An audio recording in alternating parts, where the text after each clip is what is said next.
Power, speed, controversy, high-risk action on the fringe of legality, e-bikes have it all.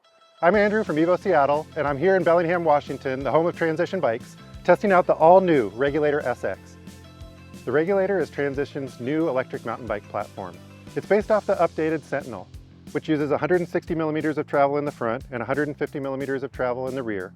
The Regulators are a dedicated mixed wheel platform. The big story here, though, is Transition's embrace of the Bosch e-bike systems. With the lightweight Regulator SX, I've got the SX drive unit and the compact tube 400 battery, which makes for a svelte 41 overall pound bike. What I like most about the geometry is the size-specific rear triangle, where each size gets its own specific chainstay length to help bring the bike to life. I ride an extra large at 6'4", it feels spot on. And at a 510 millimeter reach and a moderate stack height, I feel like I have enough weight over the front for steep riding. Just feels really well balanced throughout. The Regulators have a 64.5 degree head angle, which puts them right in line with modern trail and enduro bikes. The CX, which is the full power version, comes with a flip chip that allows you to slacken that off by a half a degree, but the SX here doesn't come with any geometry adjustments. The Regulator is the first Transition platform to use the Bosch e-bike system. It's growing in popularity across the industry, partly because it's a household name, and that name is known for reliability. But in these e-bikes, what really stands out is the priorities on trail.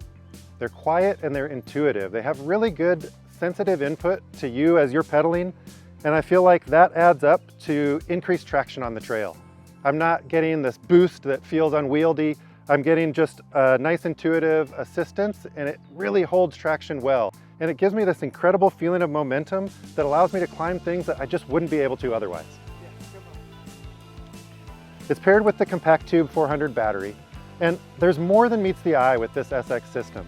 It gives you these bursts of power, up to 600 watts of peak power when you are athletically giving more cadence to the bike. And so it senses when you are at a steep hill or at a big effort. It gives you a little bit of extra boost, but it doesn't give you that the whole time, and that allows you to really get the most out of your battery. For me, at 210 pounds, I've calculated that I would get about 2,500 feet of climbing on most days out of just the stock battery. But there is the PowerMore 250 range extender that can be added on for an extra boost. I'd probably get through 90% of my riding without it, but I'd probably budget that in at my weight and size just for those 10% of rides where I want to do a big day. The Regulator uses Transition's Giddy Up suspension, tried and true over a decade of refinement. What I love about the feel of the bike's suspension is how poppy it is. I feel like I can get into the suspension and unweight the bike, and it just floats to where I want to set it back down. And I just feel like I don't need anything else out of the bike. I want it to be poppy and playful. I want it to have a quick and agile feel. There's two builds of the Regulator SX. The Dior build at $7,299 and the XT build at $9,499.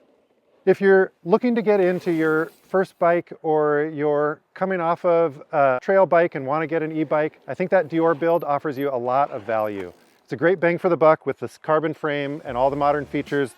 But if you have the budget for the $9,499 XT build, I think it's a really intentional set of parts from Transition.